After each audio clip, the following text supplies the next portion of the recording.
En plein cœur de Marseille, dans les archives secrètes de l'ancien couvent Sainte-Marguerite, un dossier poussiéreux révèle une vérité que 3 siècles d'histoire ont tenté d'effacer. Plus de 300 femmes contraintes au mariage par chantage, menaces et manipulation religieuse. Leur bourreau? Une famille respectée, les Davroux, qui transformèrent le sacrement du mariage en instrument de terreur et de profit. Si cette révélation vous glace déjà le sang, n'hésitez pas à vous abonner à cette chaîne. Et dites-moi en commentaire de quelle ville vous nous écoutez. Ces histoires oubliées de notre France obscure méritent d'être entendues par tous. L'année 1743 marque une période charnière du règne de Louis XV, une époque où la France vit sous l'emprise d'une morale religieuse inflexible, mais où commence à sourdre l'esprit critique des Lumières. Marseille, ce grand port cosmopolite et turbulent du Midi, abrite une société profondément divisée entre un négoce florissant qui s'enrichit du commerce méditerranéen et une piété rigoureuse qui contrôle encore chaque aspect de la vie sociale. La cité phocéenne, avec ses ruelles étroites qui serpentent entre les collines calcaires et la mer étincelante, résonne du fracas des charrettes chargées d'épices orientales, du cri des marchands ambulants et des cloches innombrables qui rythment la vie quotidienne. L'odeur de la saumure se mêle à celle de l'encens qui s'échappe des églises, créant cette atmosphère unique où se côtoient marchands levantins, marins basanés et dévotes encapuchonnés. Dans ce contexte social complexe, où l'argent du négoce rivalise avec l'autorité séculaire de l'Église, la famille Davroux occupe une position aussi particulière qu'enviable.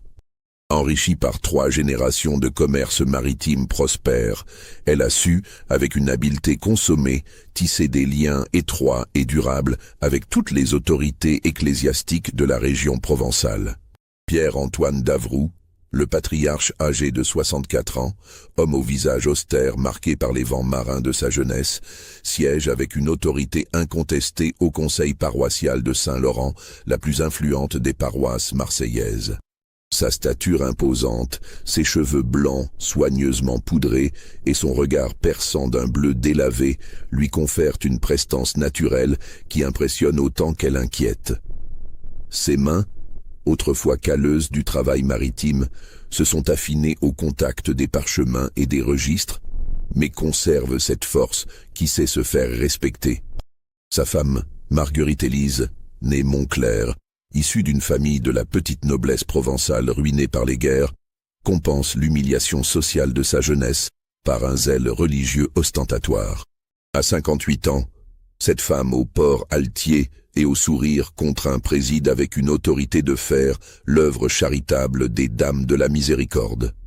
Institution respectable qui cache, sous ses dehors charitables, des activités bien moins avouables. Son visage, jadis d'une beauté froide, s'est durci au fil des années, creusé par une amertume profonde que dissimule mal sa dévotion affichée. Leurs 2 fils incarnent parfaitement la stratégie familiale d'infiltration des institutions. Jean-Baptiste, l'aîné, âgé de 36 ans, a hérité de la carrure et du regard pénétrant de son père. Notaire royal depuis 15 ans, il manie la plume avec la même dextérité que son père maniait autrefois les cordages. Sa maîtrise du droit canon et civil fait de lui un redoutable manipulateur des textes légaux, capable de transformer n'importe quelle situation en avantage juridique pour sa famille. Henri-Louis, le cadet de 32 ans, a choisi une voie différente mais complémentaire. Secrétaire de l'évêché depuis 8 ans, il possède cette élégance naturelle et cette faconde qui ouvre toutes les portes. Plus fin que son frère, plus retors aussi, il excelle dans l'art de la persuasion et de la manipulation psychologique. Son visage avenant, ses manières raffinées et sa culture théologique impressionnent autant les simples fidèles que les hauts dignitaires ecclésiastiques. En apparence, les Davroux incarnent donc la respectabilité bourgeoise dans ce qu'elle a de plus irréprochable. Leur hôtel particulier, magnifique demeure de 3 étages, située rue de la République, dans le quartier le plus élégant de Marseille, accueille régulièrement dans ses salons lambrissés prêtres influents, magistrats respectés et négociants prospères. Les conversations qui s'y déroulent résonnent apparemment de discussions pieuses, de projets caritatifs et de méditations sur la grandeur divine. Les appartements, meublés avec un goût exquis, témoignent de la richesse familiale. Tapisseries flamandes aux murs, bibliothèque remplie d'ouvrages de théologie et de droit, services de porcelaine de Sèvres pour les réceptions, argenterie ciselée, héritée des générations précédentes. Chaque détail respire l'opulence discrète et la piété sincère, créant cette atmosphère feutrée où se nouent les alliances et se concluent les affaires les plus délicates. Pourtant, derrière cette façade soigneusement construite et minutieusement entretenue, se cache un commerce infiniment plus sombre, plus cruel et plus profitable que tous les négoces maritimes réunis. Un matin de novembre 1743, alors que la tramontane fouette les ruelles de Marseille et que les premières pluies d'automne transforment les pavés en miroirs glissants, sœur Marie-Angélique du Sacré-Cœur, âgée de 23 ans, frappe d'une main tremblante à la lourde porte de chêne du couvent des Ursulines. Dans ses bras, serré contre sa poitrine comme un trésor fragile, elle tient un nourrisson emmitouflé dans des langes grossiers dont les petits poings s'agitent faiblement dans l'air froid du matin. Son visage, d'une pâleur mortelle, est marqué par l'épuisement et une terreur si profonde qu'elle semble avoir pénétré jusqu'à son âme. Ses yeux, jadis d'un bleu limpide, portent désormais cette expression hagarde de ceux qui ont contemplé l'abîme de la méchanceté humaine. Ses cheveux châtains, autrefois soigneusement tressés, s'échappent en mèches folles de sa coiffe froissée, et sa robe de bure, déchirée par endroits, témoigne d'une fuite précipitée dans la nuit. La sœur Tourière, alertée par les coups insistants, ouvre la porte et pousse un cri d'effroi en découvrant cette apparition fantomatique. Marie-Angélique, dont les jambes ne la portent plus, s'effondre sur le seuil, serrant toujours son enfant contre elle comme si sa vie en dépendait. Ses lèvres bleues par le froid murmurent des mots incompréhensibles, entrecoupés de sanglots déchirants. « Vite, prévenez la mère supérieure !» chuchote la Tourière à une novice qui passe, « et apportez des couvertures chaudes, du bouillon, et faites venir sœur Marthe, notre infirmière. » La mère supérieure, Françoise de Montpellier, femme d'une 50aine d'années au regard perçant et à la sagesse éprouvée par 30 années de vie religieuse, accourt aussitôt. Son visage buriné par les années de prière et de méditation exprime une inquiétude profonde en découvrant l'état de la jeune femme. Ses yeux gris, habituellement emplis de cette sérénité que confère une foi inébranlable, se troublent en contemplant cette détresse absolue. Transportée dans l'infirmerie du couvent, Marie-Angélique met plusieurs heures à recouvrer suffisamment de force pour pouvoir parler. Quand enfin elle trouve la voix, c'est pour prononcer ces mots qui vont ébranler les fondements même de la foi de la Mère supérieure en la nature humaine. « Mère supérieure », murmure-t-elle d'une voix brisée, si faible qu'il faut se pencher pour l'entendre. « Ils m'ont forcé à l'épouser. Monsieur Davroux m'a dit que si je refusais, je serais interné à vie pour fornication et blasphème contre l'institution sacrée du mariage. Il m'a dit que j'étais une créature déchue, que seule cette union pourrait racheter mon âme perdue. » Les mots sortent par bribes, entrecoupés de silences douloureux et de sanglots qui secouent son corps frêle. La mère supérieure, habituée aux confessions les plus secrètes et aux drames les plus intimes, sent néanmoins un frisson glacé parcourir son échine. Il y a dans ce récit quelque chose de si monstrueux qu'elle peine à en croire ses oreilles. Marie-Angélique, fille d'un modeste artisan cordonnier du quartier des Accoules, était entrée au service des Davroux comme gouvernante 2 ans plus tôt. Orpheline de mère depuis l'âge de 15 ans, elle avait dû quitter l'école paroissiale pour subvenir aux besoins de sa famille. Travailleuse infatigable et pieuse jusqu'à la dévotion, elle avait rapidement su gagner la confiance de ses maîtres par son sérieux et sa discrétion. « J'étais heureuse de servir cette famille si respectable », continue-t-elle, ses doigts noueux serrant convulsivement les draps de l'infirmerie. Madame Davroux me traitait avec bienveillance, m'offrait même parfois ses robes usagées.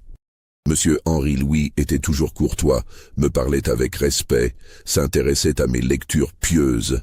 Mais sa beauté discrète et naturelle, cette grâce innocente qui transparaissait malgré ses vêtements modestes, ainsi que sa vulnérabilité sociale évidente, avait rapidement attiré l'attention perverse d'Henri Louis, le fils cadet. Homme cultivé et manipulateur, il avait su jouer sur la reconnaissance et l'admiration que lui portait la jeune servante. Il me disait que j'étais différente des autres domestiques, poursuit Marie-Angélique, une amertume infinie dans la voix, qu'il voyait en moi une âme noble, une intelligence rare. Il m'apportait des livres, me parlait de poésie, me faisait des compliments sur ma piété. Peu à peu, j'ai commencé à éprouver pour lui des sentiments que je n'aurais jamais dû ressentir. Henri Louis avait mené sa séduction avec la patience d'un prédateur expérimenté. Promesses de mariage murmurées dans l'ombre des couloirs, serments d'amour éternel échangés dans la bibliothèque familiale, baisers volés lors des absences de ses parents. Il avait su créer cette bulle d'intimité coupable où la jeune fille, éblouie par l'attention de son maître, avait peu à peu abandonné ses défenses. Je croyais qu'il m'aimait vraiment, sanglote-t-elle. Je croyais que Dieu avait mis cet amour sur notre chemin. Quand j'ai découvert que j'attendais un enfant, j'étais certes terrifiée, mais aussi secrètement heureuse. Je pensais que nous allions pouvoir nous marier, que notre union serait bénie par l'Église. Mais la réalité s'était révélée bien plus cruelle. À l'annonce de la grossesse, Henri Louis avait soudain changé de visage. L'amoureux tendre s'était transformé en bourgeois soucieux de sa réputation. Fini les promesses, fini les serments. Il fallait maintenant gérer discrètement ce problème embarrassant. Il m'a dit que tout était ma faute, continue Marie-Angélique, ses yeux fixant un point invisible au plafond, que j'avais séduit un homme de bien, que j'étais une créature du diable déguisée en servante pieuse. Il m'a menacé de me faire enfermer si je révélais notre liaison.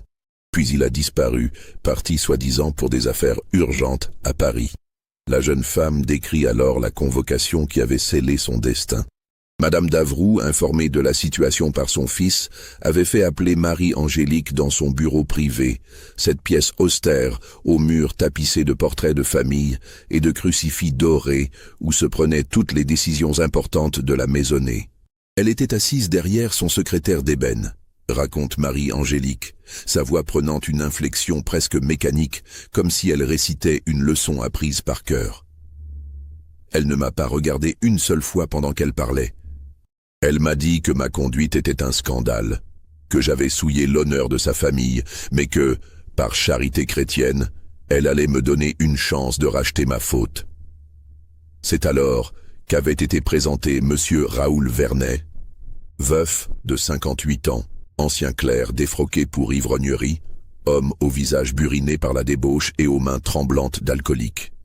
Cet individu répugnant, qui avait perdu sa femme et ses 2 enfants dans une épidémie de variole 3 ans plus tôt, cherchait désespérément une nouvelle épouse pour tenir sa maisonnée délabrée.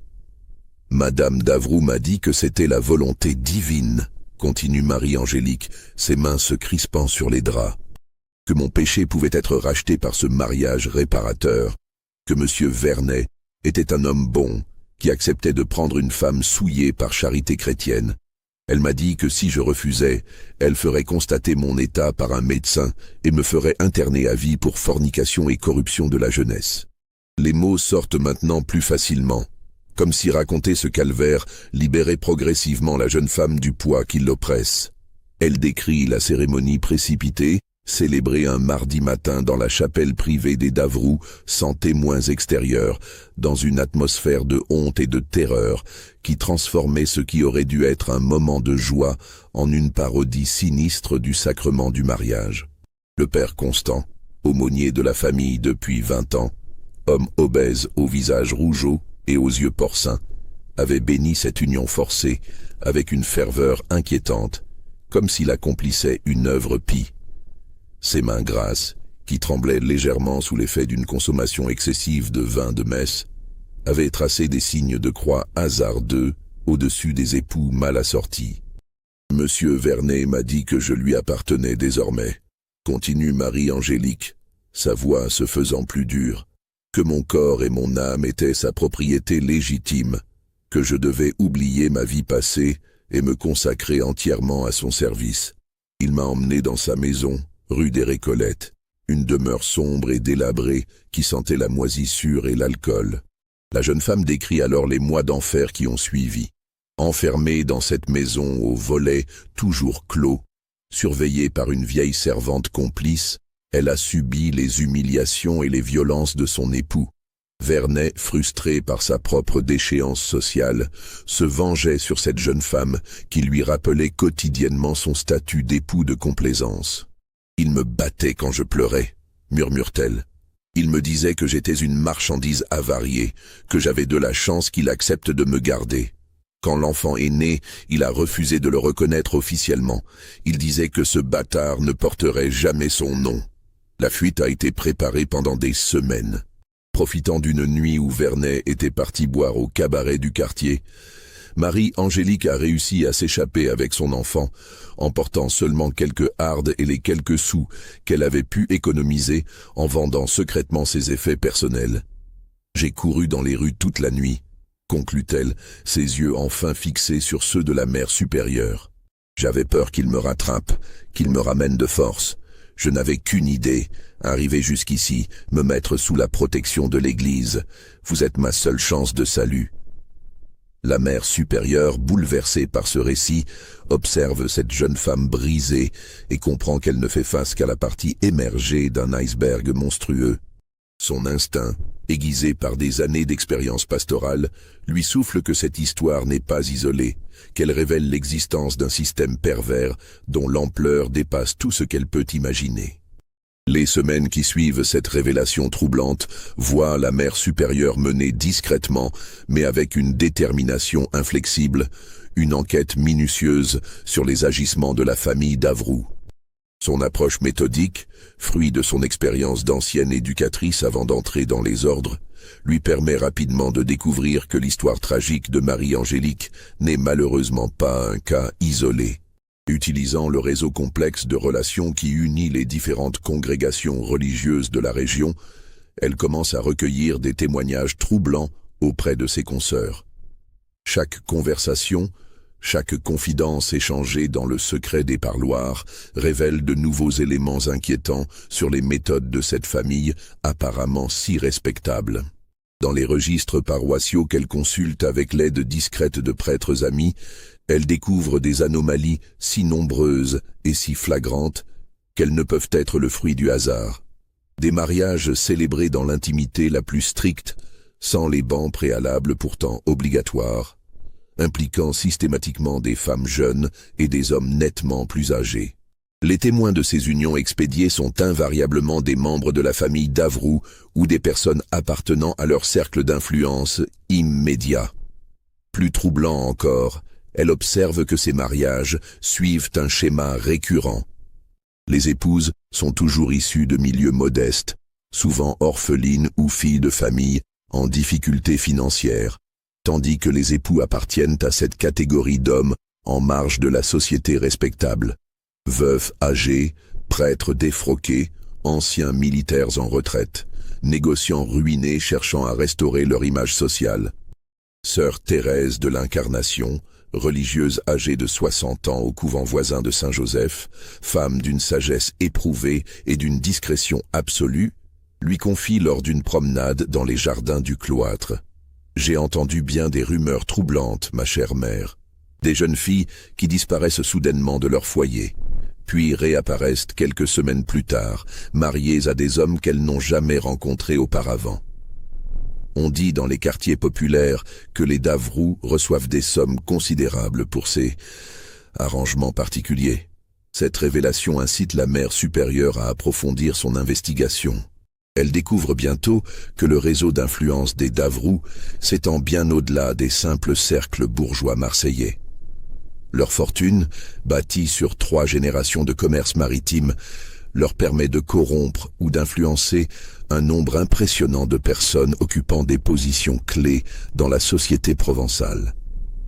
Les pièces du puzzle se mettent lentement mais sûrement en place. Les Davrous ont créé un système d'une sophistication diabolique, exploitant avec un cynisme absolu la honte sociale et la terreur religieuse pour transformer la détresse humaine en source de profit considérable. Leur méthode révèle une connaissance approfondie des failles de leur société. Identifier les femmes en situation compromettante, les menacer d'internement en maison de correction ou d'enfermement dans des asiles religieux, puis leur proposer le salut par un mariage arrangé présenté comme une œuvre charitable. Mère Marie-Louise de l'Assomption, supérieure du couvent de la Visitation, femme d'une quarantaine d'années au visage austère mais aux yeux bienveillants, confirme ses soupçons lors d'une conversation secrète dans la sacristie de sa chapelle. Nous avons reçu plusieurs fois la visite de Madame Davrou, accompagnée de son fils Henri-Louis. Il venait nous demander de surveiller certaines de nos pensionnaires, prétextant des inquiétudes sur leur conduite morale.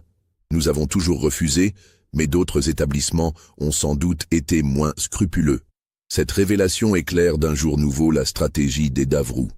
Ils ne se contentent pas d'exploiter les situations compromettantes existantes. Ils créent un réseau de surveillance et d'espionnage qui leur permet d'identifier précocement les victimes potentielles et de les prendre dans leur filet avant qu'elles puissent chercher d'autres solutions à leurs problèmes.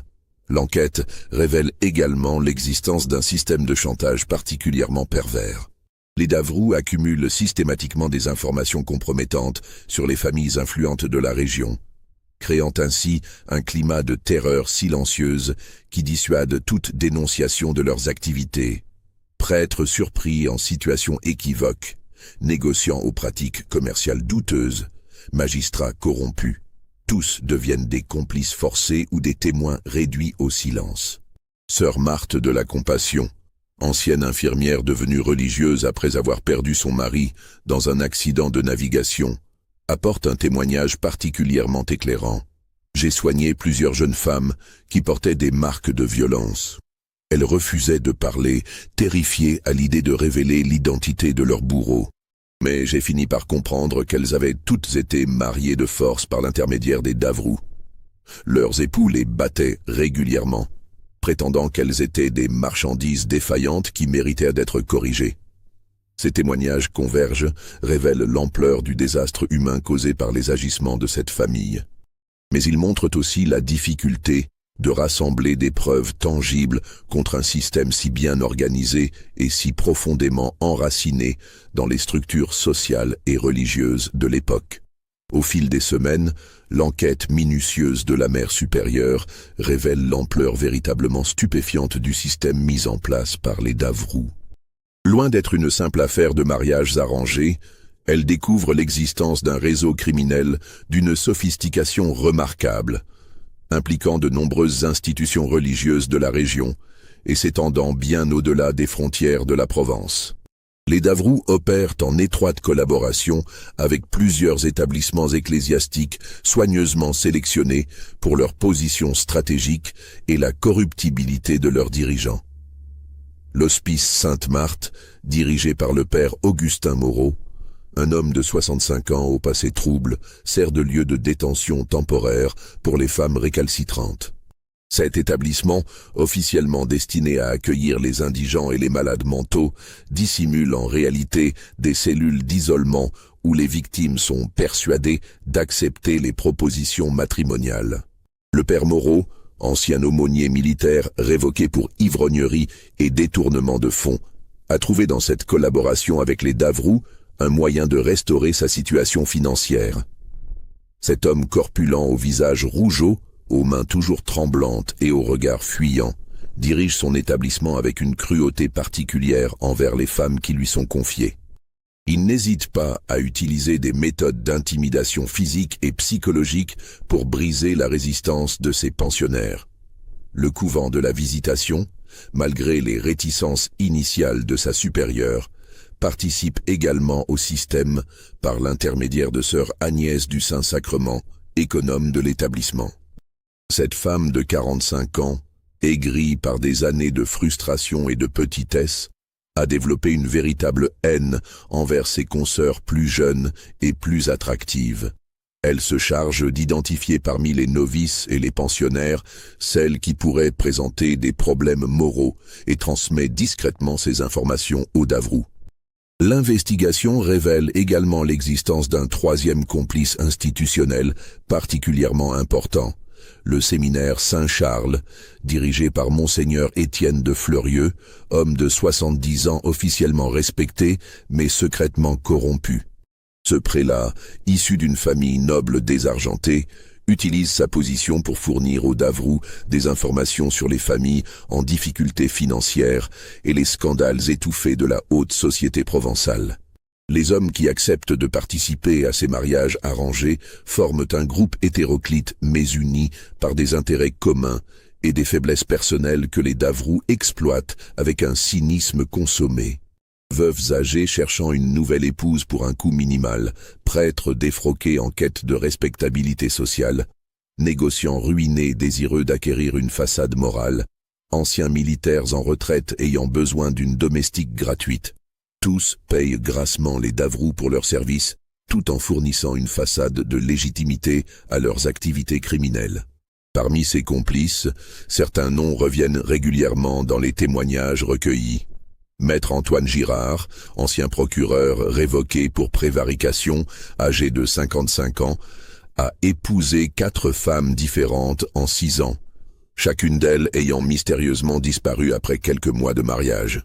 Capitaine Honoré Brun, ancien officier de dragon démis de ses fonctions pour brutalité, entretient une véritable collection d'épouses successives dans différentes propriétés rurales de la région.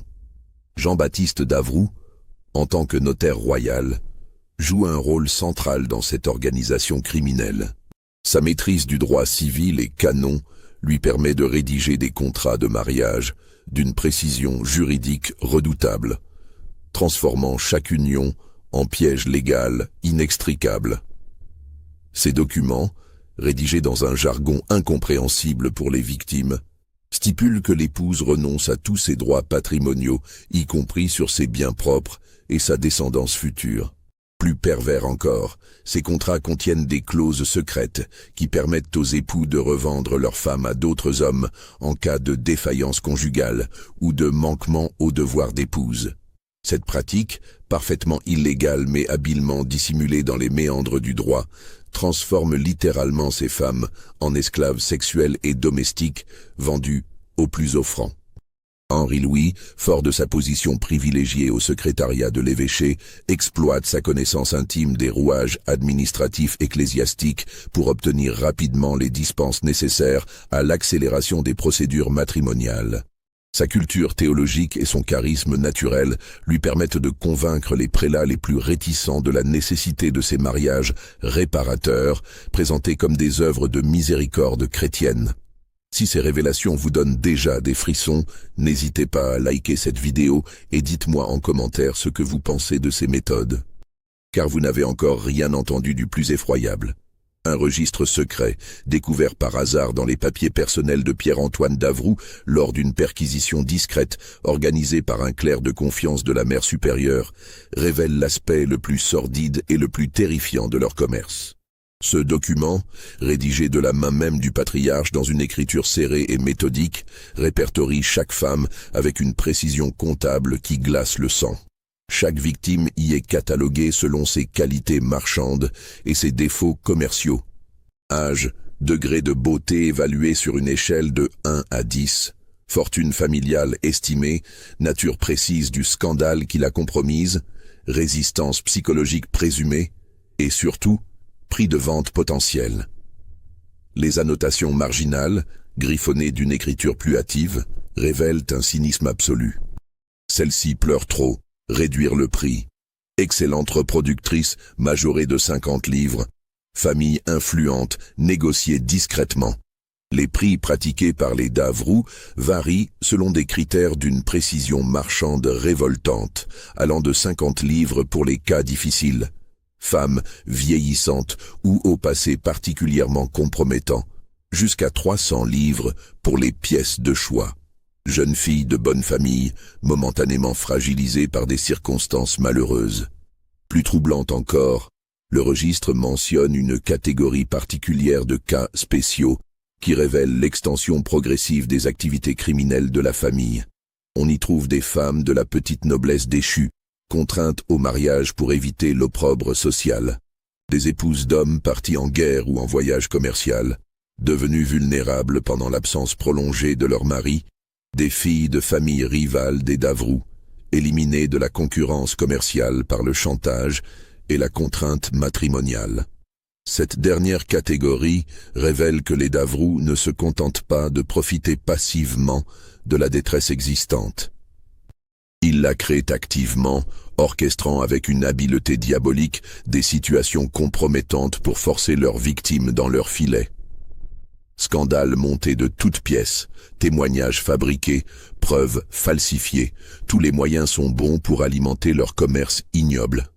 Le document contient également des listes détaillées de clients réguliers et de fournisseurs de marchandises. Parmi ces derniers figurent des noms qui font frémir: prêtres chargés de recueillir les confessions compromettantes, domestiques corrompus espionnant leurs maîtres, marchands créant artificiellement des dettes pour fragiliser leurs débiteurs, et même certains médecins établissant de faux certificats de grossesse ou de maladie mentale. La sophistication du système révélé par ce registre dépasse tout ce que la mère supérieure avait pu imaginer. Les Davrous ont créé une véritable industrie du malheur, avec ses fournisseurs, ses clients, ses circuits de distribution et ses méthodes de contrôle qualité. Chaque aspect de leur commerce est pensé, organisé, optimisé pour maximiser les profits, tout en minimisant les risques de découverte.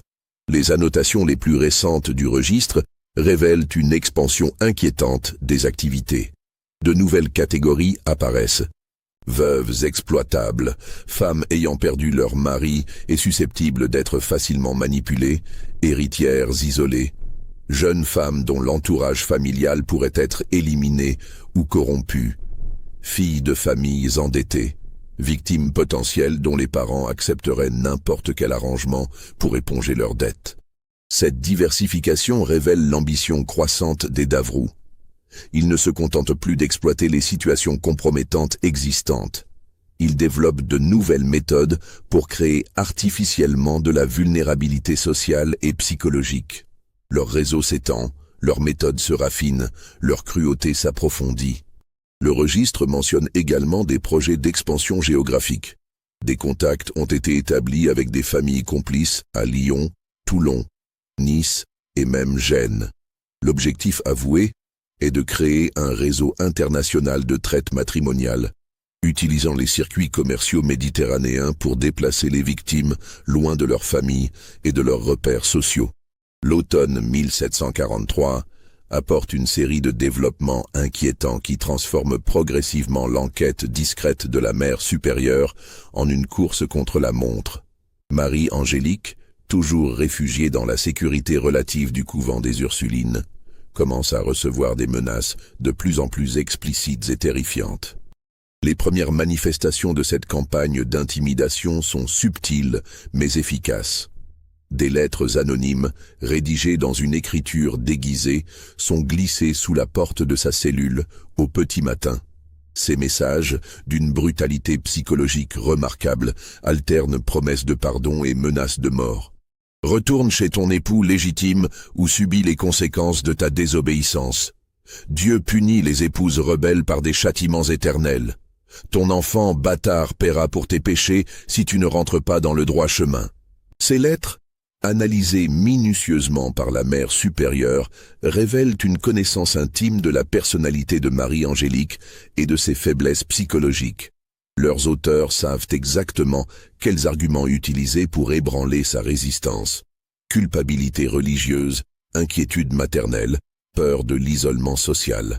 Cette précision dans la manipulation suggère l'intervention de personnes ayant une formation théologique approfondie et une expérience considérable dans la direction de conscience. Parallèlement à ces menaces épistolaires, d'autres formes d'intimidation se développent. Des silhouettes menaçantes sont aperçues dans les rues avoisinant le couvent, toujours présentes mais jamais directement agressives. Ces individus, décrits par les témoins comme des hommes d'âge mûr au visage dur et aux vêtements sombres, semblent surveiller tous les mouvements de la communauté religieuse. Plus insidieux encore, Des rumeurs malveillantes commencent à circuler dans les quartiers populaires de Marseille. Marie-Angélique est présentée comme une femme de mœurs dissolues qui aurait séduit puis abandonné un homme respectable, une mère indigne qui négligerait son enfant pour se réfugier dans la facilité de la vie conventuelle. Ces calomnies, répandues avec une efficacité redoutable, isolent progressivement la jeune femme de tous les soutiens potentiels qu'elle pourrait trouver dans la société civile. La mère supérieure, observant cette escalade avec une inquiétude croissante, comprend rapidement que la situation devient dangereuse non seulement pour Marie-Angélique, mais pour toute sa communauté. Les Davroux, conscients que leur système est menacé par cette dénonciation, ne reculent devant aucun moyen pour faire rentrer leurs victimes dans le silence. Face à cette menace grandissante, elle prend la décision courageuse de contacter discrètement Monseigneur Henri-François-Xavier de Belsunce-Castelmoron, évêque de Marseille depuis 1709. Ce prélat, âgé de 75 ans, jouit d'une réputation d'intégrité morale et de fermeté face à la corruption qui en fait l'interlocuteur idéal pour dénoncer les agissements des Davroux. Monseigneur de Belsunce, homme d'une culture immense et d'une piété sincère, s'est illustré pendant la Grande Peste de 1720 par son courage et son dévouement aux malades. Sa légitimité morale, reconnue par tous les fidèles de son diocèse, pourrait constituer la protection nécessaire pour mettre fin aux activités criminelles de cette famille. Cependant, les tentatives de communication de la mère supérieure se heurtent à un mur de silence particulièrement frustrant. Les secrétaires de l'évêché, influencés et peut-être corrompus par Henri-Louis Davroux, interceptent systématiquement ces messages. Les lettres envoyées n'arrivent jamais à destination, les demandes d'audience sont reportées indéfiniment, les intermédiaires habituels se montrent soudainement inaccessibles. Cette obstruction administrative révèle l'ampleur de l'infiltration des Davroux dans les structures ecclésiastiques locales. Leur influence s'étend bien au-delà des simples relations mondaines. Elle pénètre les rouages administratifs les plus intimes du pouvoir religieux, créant une véritable omerta qui protège leurs activités criminelles. Simultanément, d'autres femmes victimes du système Davroux commencent à briser leur silence, encouragées par l'exemple de Marie-Angélique et par la protection relative qu'offre le couvent des Ursulines. Leur témoignage, d'une convergence troublante, révèle l'ampleur et la sophistication du réseau criminel. Françoise Durand, femme de 32 ans aux traits prématurément vieillis par la souffrance, raconte son mariage forcé avec Guillaume Teston, ancien moine bénédictin défroqué pour violence. Cette union, imposée après qu'elle eût été surprise dans une situation compromettante avec un marchand ambulant, s'est transformée en un calvaire de 7 années. Il me battait quotidiennement, témoigne-t-elle d'une voix brisée, prétendant que j'étais une marchandise défectueuse qu'il fallait corriger. Il m'enfermait dans la cave de notre maison pendant des jours entiers, me nourrissant de pain sec et d'eau croupie. Catherine Morel, âgée de 28 ans, apporte un témoignage encore plus glaçant. Accusée d'adultère sur la base de faux témoignages orchestrés par les Davroux, elle a été contrainte d'épouser Siméon Fabre, ancien sergent d'armes, révoqué pour brutalité. Les Davroux avaient payé 3 hommes pour témoigner qu'ils m'avaient vu embrasser un autre homme que mon fiancé, raconte-t-elle. Ces mensonges ont suffi pour détruire ma réputation et me forcer dans leur filet. Mon mari m'a violée le soir même de notre mariage, me disant que j'étais une putain qui méritait d'être traitée comme telle. Elisabeth Bonnard, jeune femme de 25 ans au regard hanté, décrit sa tentative de fuite et son internement punitif de 3 mois à l'hospice Sainte-Marthe. J'ai essayé de m'enfuir la veille de mon mariage forcé, explique-t-elle. Le père Moreau m'a rattrapé et enfermé dans une cellule sans fenêtre, me nourrissant 1 fois par jour jusqu'à ce que j'accepte de me soumettre. Il me disait que Dieu punissait les femmes désobéissantes par la folie et la damnation éternelle. Ces témoignages convergents révèlent la sophistication croissante et l'extension territoriale du système Davroux. Les méthodes se raffinent, les complices se multiplient, la cruauté s'approfondit. Ce qui était initialement un commerce opportuniste s'est transformé en une véritable industrie du malheur, avec ses méthodes éprouvées, ses circuits de distribution et ses garanties de discrétion. Plus terrifiant encore, ces femmes révèlent que les Davrous ne se contentent plus d'exploiter les situations compromettantes existantes. Ils les créent systématiquement. Des domestiques corrompus espionnent les familles bourgeoises, rapportant le moindre écart de conduite susceptible d'être exploité. Des prêtres complices recueillent les confessions compromettantes et les transmettent aux Davrous. Des marchands véreux créent des dettes fictives pour fragiliser leurs cibles et les rendre vulnérables au chantage. Le témoignage de Marguerite Olivier, femme de 35 ans issue d'une famille de petits commerçants, illustre parfaitement cette évolution. Les Davrous ont fait courir le bruit que mon mari était parti avec une autre femme, alors qu'il était simplement en voyage d'affaires à Gênes, raconte-t-elle. Cette rumeur a suffi pour détruire ma réputation et me rendre vulnérable à leurs propositions. Quand ils m'ont présenté leur solution matrimoniale, j'étais tellement isolé socialement que j'ai accepté sans résistance. Le registre secret s'enrichit de nouvelles catégories révélatrices de la diversification des activités criminelles. On y trouve désormais des veuves exploitables, femmes ayant perdu leur mari et susceptibles d'être facilement manipulées par des promesses de sécurité financière, des héritières isolées, jeunes femmes dont l'entourage familial pourrait être éliminé ou corrompu pour faciliter leur exploitation, et des filles de familles endettées, victimes potentielles dont les parents accepteraient n'importe quel arrangement pour éponger leurs dettes. Cette expansion révèle l'ambition grandissante des Davrous et leur capacité d'adaptation aux évolutions sociales. Ils ne se contentent plus d'un commerce artisanal basé sur les opportunités. Ils développent une approche industrielle, créant artificiellement les conditions de vulnérabilité nécessaires à leur activité. Le 15 janvier 1744, un événement totalement inattendu fait basculer définitivement la situation et précipite l'effondrement du système Davrous. Henri Louis, rentrant d'une mission officielle à l'évêché par une soirée particulièrement froide, découvre dans le salon familial une scène qui va ébranler toutes ses certitudes et révéler l'hypocrisie monstrueuse de sa famille. Sa propre sœur, Madeleine, âgée de 19 ans, se trouve en pleurs dans les bras de leur mère, Marguerite Élise. Cette jeune fille, élevée dans le cocon protecteur de la bourgeoisie marseillaise, incarnation de la pureté et de la respectabilité familiale, vient de révéler à sa mère un secret qui menace de détruire la réputation si soigneusement construite des Davrous. Madeleine, d'une beauté délicate et d'une intelligence vive, avait toujours été le joyau de la famille. Éduquée par les meilleures gouvernantes, formée aux arts d'agrément et à la dévotion chrétienne, elle représentait l'aboutissement parfait de l'ascension sociale des Davrous. Ses parents avaient déjà commencé à négocier discrètement son mariage avec un fils de bonne famille, union qui aurait consolidé leur position dans la haute société provençale. Mais cette façade parfaite vient de s'effondrer brutalement. Madeleine, malgré sa surveillance constante et son éducation rigoureuse, a succombé au charme d'Antoine Richelieu, jeune apprenti orfèvre de 22 ans, fils d'un artisan respecté mais sans fortune. Cette liaison, développée en secret lors de ses visites à l'atelier familial pour des commandes de bijoux, a eu les conséquences que redoutaient le plus ses parents. « Mère », sanglote Madeleine, ses mains crispées sur son mouchoir de dentelle, « je suis enceinte.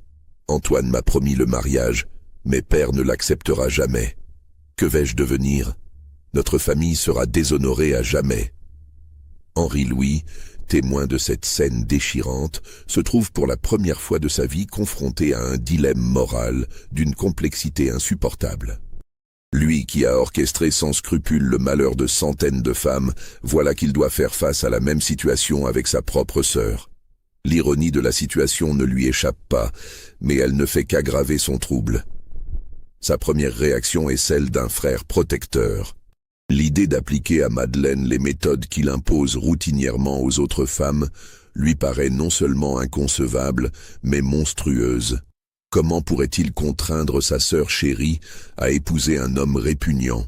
Comment pourrait-il transformer cette jeune fille qu'il a vue grandir en marchandise matrimoniale? Pourtant, l'honneur familial, cette obsession qui guide toutes les décisions des Davrous, exige une solution rapide et discrète. Le scandale d'une grossesse illégitime dans leur propre famille détruirait irrémédiablement leur réputation et par conséquent leur capacité à poursuivre leurs activités lucratives. Pierre-Antoine Davroux, convoqué d'urgence par sa femme, arrive dans le salon familial avec cette autorité patriarcale qui ne souffre habituellement aucune contradiction. Mais face à la détresse de sa fille, cet homme impitoyable en affaires révèle une faille humaine inattendue. Ses yeux, habitués à calculer froidement le prix de la souffrance d'autrui, se troublent devant les larmes de son enfant. « Madeleine, dit-il d'une voix plus douce qu'à l'ordinaire, nous trouverons une solution. Notre famille a surmonté bien des épreuves. Celle-ci ne sera pas différente. Mais quelle solution ?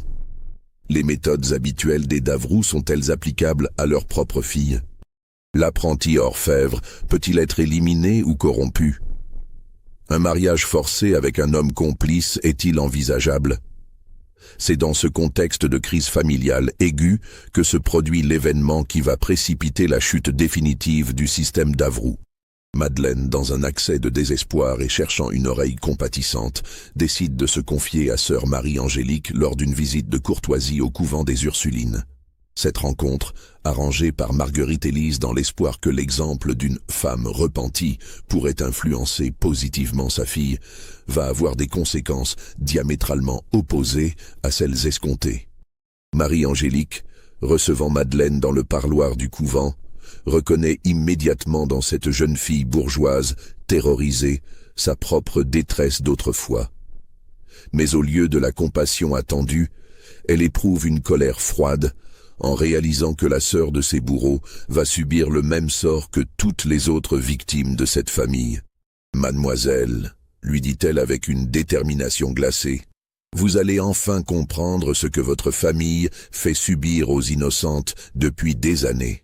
Votre frère va vous proposer un mariage forcé avec un homme que vous ne connaissez pas, que vous n'avez jamais vu, qui vous répugne peut-être. Vous allez devenir une marchandise, exactement comme nous toutes. » Madeleine, élevée dans l'ignorance totale des activités réelles de sa famille, écoute avec une stupeur grandissante le récit détaillé de Marie-Angélique. Cette révélation brutale de la vérité familiale la bouleverse plus profondément que sa propre situation. « Vous mentez !» s'exclame-t-elle d'abord. « Ma famille est respectable. Nous sommes des chrétiens pieux. Nous aidons les nécessiteux. » Mais Marie-Angélique, forte de son expérience douloureuse et des témoignages qu'elle a recueillis, détruit méthodiquement toutes les illusions de la jeune fille. Elle décrit avec une précision implacable les méthodes de chantage, les mariages forcés, les violences subies par les victimes, la corruption des institutions religieuses. « Votre frère Henri-Louis m'a violée », déclare-t-elle finalement. « Puis il m'a vendue comme une esclave à un homme violent. Votre famille commerce avec la chair humaine, mademoiselle.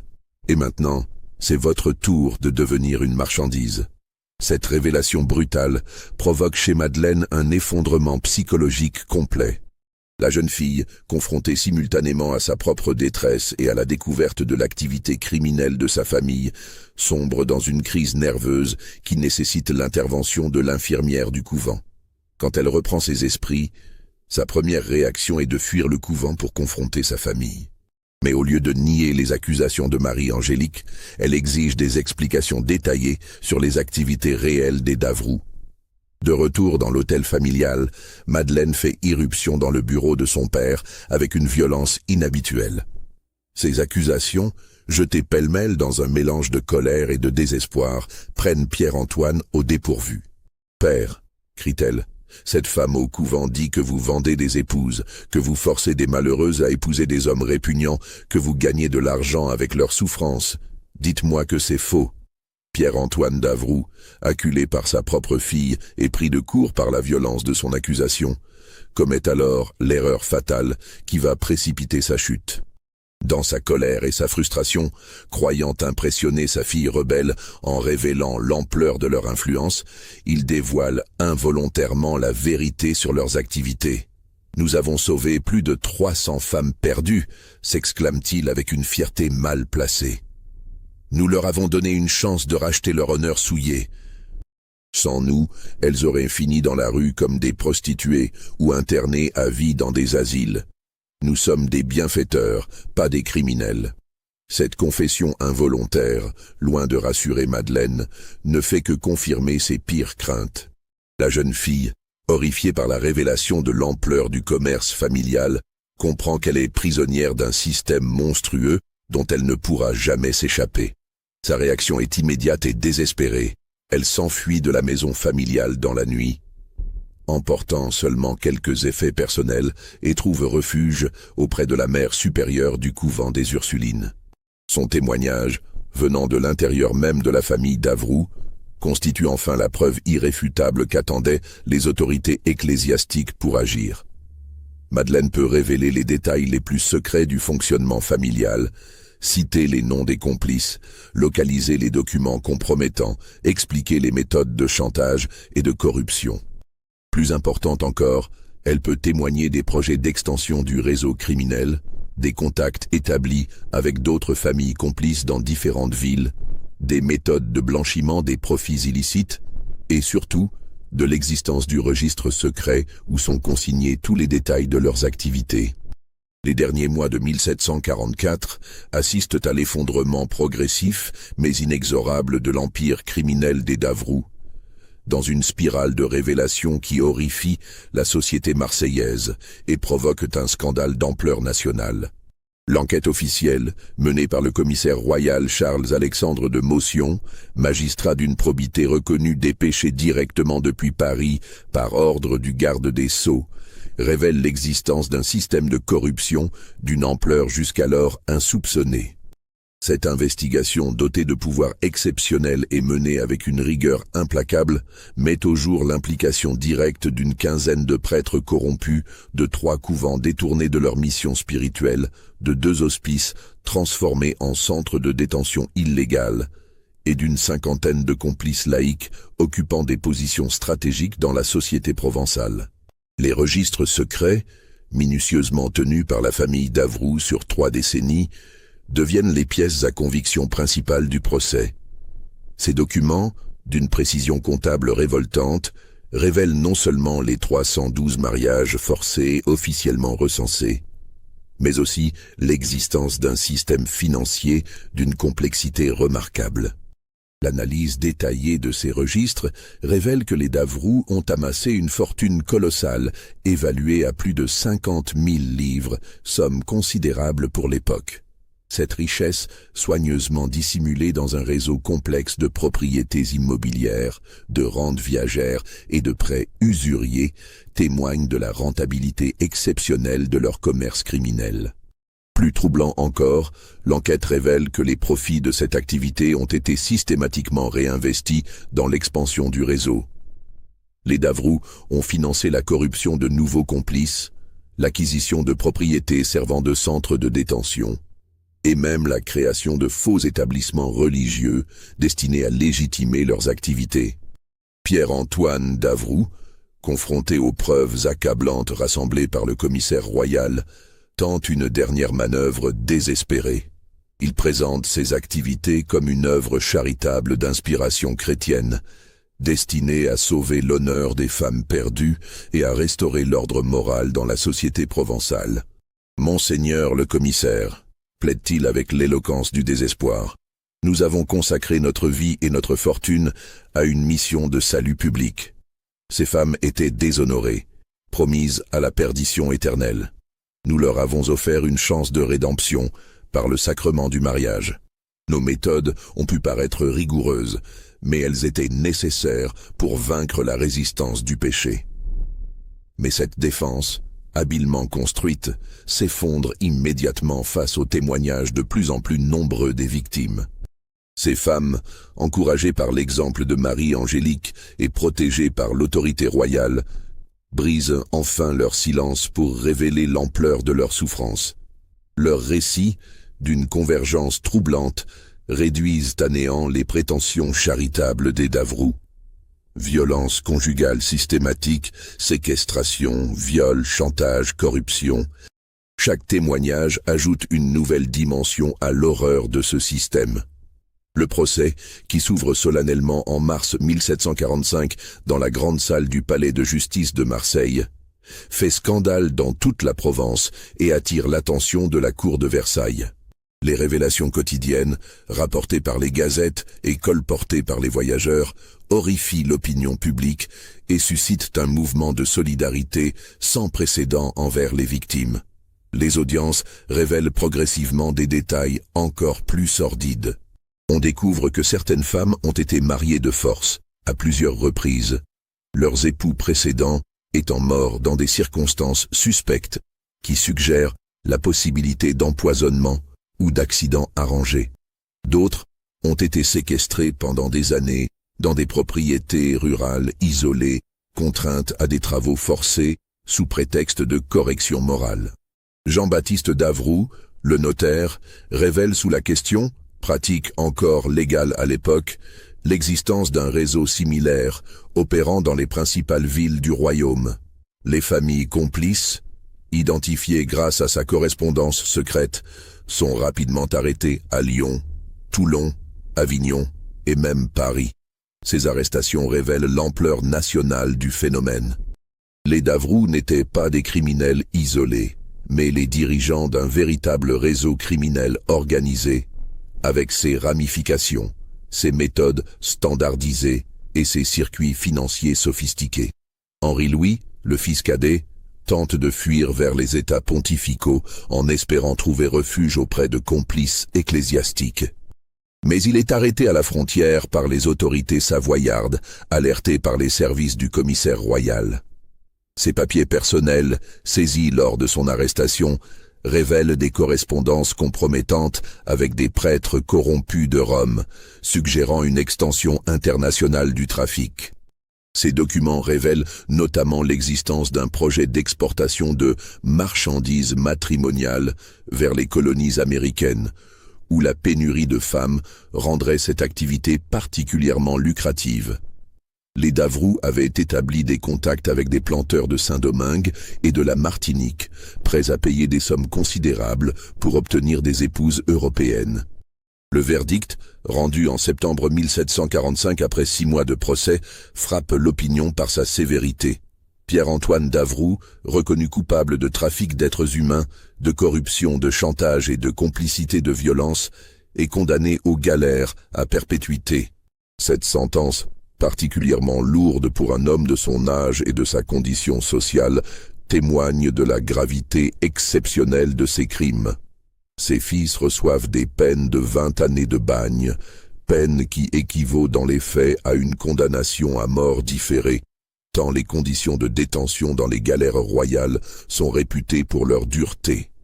Marguerite Élise, reconnue coupable de complicité active et d'organisation du réseau de corruption féminine, est condamnée à finir ses jours dans le couvent-prison de Notre-Dame-de-la-Garde, établissement pénitentiaire où les conditions de vie sont volontairement spartiates et humiliantes.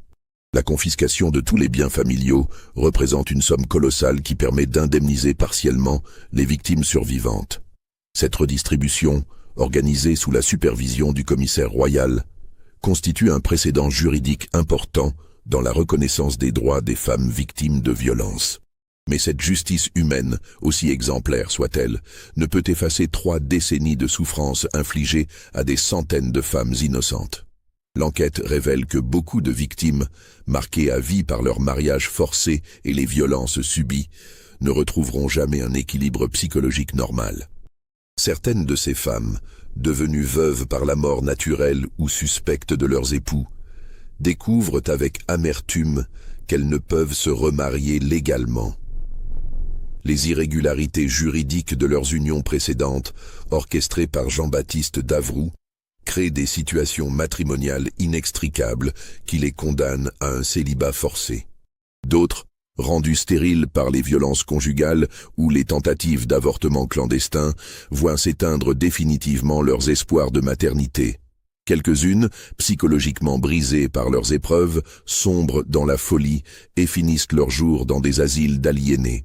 Marie-Angélique, première à avoir brisé le mur du silence et dont le courage a permis la découverte de toute cette horreur, voit sa vie transformée par cette épreuve. Nommée supérieure du couvent des Ursulines en reconnaissance de son action courageuse, elle consacre le reste de son existence à l'accueil et à la protection des femmes victimes de violences domestiques. Sous sa direction, le couvent devient un véritable refuge pour les femmes en détresse, première institution de ce type en Provence. Son action pionnière inspire la création d'établissements similaires dans d'autres régions du royaume, jetant les bases d'un mouvement de protection féminine qui anticipera de plusieurs décennies les évolutions sociales de la fin du siècle. Madeleine Davroux, rongée par la culpabilité familiale et la honte du nom qu'elle porte, choisit de prendre le voile sous le nom de sœur Marie pénitente. Elle entre dans un ordre contemplatif particulièrement strict, celui des Clarisses, où elle mène une existence d'expiation et de prière destinée à racheter les crimes de sa famille. Son enfant, né quelques mois après le procès, est confié à une famille d'accueil pieuse qui accepte de l'élever dans l'ignorance de ses origines. Cette adoption discrète, organisée par la mère supérieure des Ursulines, permet à l'enfant innocent d'échapper au poids de l'hérédité criminelle. Les révélations du procès provoquent également une onde de choc dans les institutions religieuses de la région. Plusieurs couvents et hospices impliqués dans le réseau sont fermés temporairement pour purification spirituelle et réorganisation administrative. Les prêtres corrompus sont défroqués et exilés dans des monastères pénitentiaires où ils finissent leurs jours dans le silence et la pénitence. Cette épuration, menée avec une fermeté exceptionnelle par Monseigneur de Belcense, redonne à l'Église provençale une crédibilité morale qui avait été gravement entamée par le scandale. Le prélat, malgré son grand âge, dirige personnellement cette œuvre de régénération spirituelle qui marquera profondément la religiosité locale. Les registres secrets des Davroux, conservés dans les archives de l'évêché sous scellés royaux, continuent de révéler de nouveaux détails troublants, même après la fin du procès. L'analyse minutieuse de ces documents par des experts mandatés par le roi révèle l'existence de projets encore plus sombres que ceux déjà découverts. La famille projetait notamment l'extension de leurs activités vers un nouveau marché particulièrement lucratif, les enfants orphelins. Ces enfants, achetés à des familles indigentes ou récupérés dans des hospices complices, auraient été vendus comme domestiques à vie ou adoptés par des familles stériles, moyennant des sommes considérables. Ce commerce d'enfants, heureusement découvert avant sa mise en œuvre effective, révèle la dégénérescence morale progressive des Davroux. Leur cupidité croissante et leur mépris de plus en plus affiché pour la dignité humaine les avaient conduits vers des crimes d'une ampleur inimaginable. Les correspondances secrètes révèlent également l'existence de projets d'expansion vers les colonies françaises d'Amérique. Les Davroux avaient établi des contacts avec des planteurs antillais, prêts à payer des fortunes pour obtenir des épouses européennes destinées à améliorer leur statut social dans la société coloniale. Cette découverte entraîne l'ouverture d'une enquête complémentaire dans les Antilles françaises, menée par les autorités coloniales sous la supervision directe du ministère de la Marine. Cette investigation révèle l'existence de pratiques similaires dans plusieurs colonies, où des réseaux locaux exploitent la vulnérabilité des femmes européennes immigrées. Pensez-vous que tous les secrets des Davroux ont vraiment été révélés? Cette famille a-t-elle réellement opéré seule, ou faisait-elle partie d'un réseau encore plus vaste? Dites-moi en commentaire ce que vous en pensez. Abonnez-vous à la chaîne si cette histoire vous a marqué, et partagez-la avec vos proches amateurs de mystères historiques sombres. L'épilogue de cette affaire s'écrit dans les années qui suivent le procès, révélant progressivement l'impact durable de ce scandale sur la société provençale. Les méthodes révélées par l'enquête inspirent malheureusement d'autres criminels qui tentent de reproduire le système Davroux dans d'autres régions du royaume. Plusieurs affaires similaires, découvertes dans les années suivantes, révèlent que les Davroux n'étaient pas des innovateurs isolés, mais plutôt les perfectionneurs d'un type de criminalité qui puise ses racines dans les failles structurelles de la société d'Ancien Régime. Les archives marseillaises conservent encore aujourd'hui des documents fragmentaires sur cette affaire, classés dans les fonds secrets de l'évêché. Certains historiens contemporains, ayant eu accès exceptionnellement à ces sources, suggèrent que l'enquête officielle de 1744-1745 n'a révélé qu'une partie de la vérité. Des correspondances récemment découvertes dans les archives familiales de la noblesse provençale évoquent l'existence d'autres familles impliquées dans des activités similaires, d'autres victimes jamais identifiées officiellement, d'autres complices qui auraient échappé aux poursuites grâce à leur position sociale ou à leur influence politique. Une lettre particulièrement troublante, datée de 1789 et retrouvée dans les papiers confisqués pendant la Révolution française, est adressée anonymement aux autorités révolutionnaires par quelqu'un se présentant comme une ancienne victime des Davroux qui a survécu à l'enfer.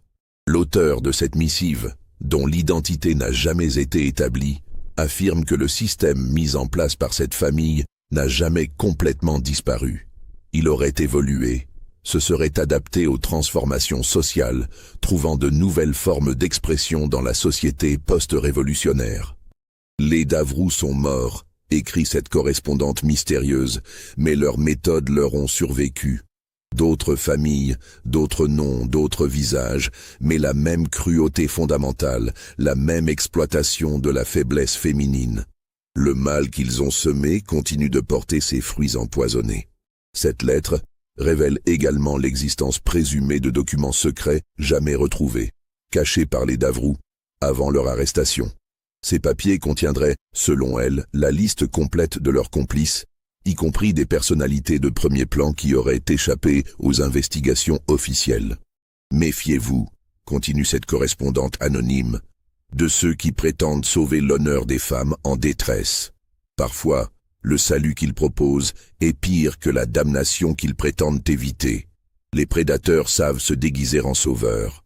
La lettre se termine par une mise en garde prophétique qui résonne encore aujourd'hui. L'humanité n'a pas changé. La cupidité, la cruauté et l'exploitation des faibles trouvent toujours de nouveaux visages pour se perpétuer. L'affaire Davroux n'est pas un accident de l'histoire, c'est la révélation d'une constante humaine. Cette correspondance anonyme, dont l'authenticité ne peut être définitivement établie, soulève des questions troublantes sur la portée réelle de l'enquête officielle. Combien de complices ont-ils échappé aux poursuites ? Combien de victimes n'ont-elles jamais trouvé le courage de témoigner? Combien d'autres familles ont-elles perpétué ces pratiques dans l'ombre? Les historiens modernes qui se penchent sur cette affaire notent que la documentation officielle présente certaines lacunes troublantes. Des témoins mentionnés dans les premières phases de l'enquête disparaissent mystérieusement des procès-verbaux ultérieurs. Des pièces à conviction évoquées dans la correspondance du commissaire royal n'apparaissent jamais dans les dossiers judiciaires. Ces anomalies suggèrent que certains aspects de l'affaire ont pu être volontairement occultés, soit pour protéger des personnalités influentes, soit pour éviter un scandale d'ampleur nationale qui aurait pu déstabiliser les institutions monarchiques. La vérité sur l'affaire Davroux reste donc partiellement ensevelie dans les méandres de l'histoire. 300 femmes officiellement reconnues comme victimes, mais combien d'autres n'ont jamais osé briser leur silence? Un réseau criminel démantelé, mais combien d'autres continuent-ils d'opérer dans l'ombre de la respectabilité sociale? L'histoire de cette famille nous rappelle avec une force particulière que la cruauté humaine peut se cacher derrière les apparences les plus respectables et les façades les plus pieuses. Elle illustre comment la religion, la loi et la morale peuvent être détournées de leur vocation première pour servir les intérêts les plus vils et les plus destructeurs. Plus troublant encore, elle révèle comment le silence des victimes, obtenu par la terreur psychologique, la honte sociale et l'isolement familial, reste souvent la meilleure protection des bourreaux. Cette leçon, malheureusement, conserve toute sa pertinence dans notre époque contemporaine.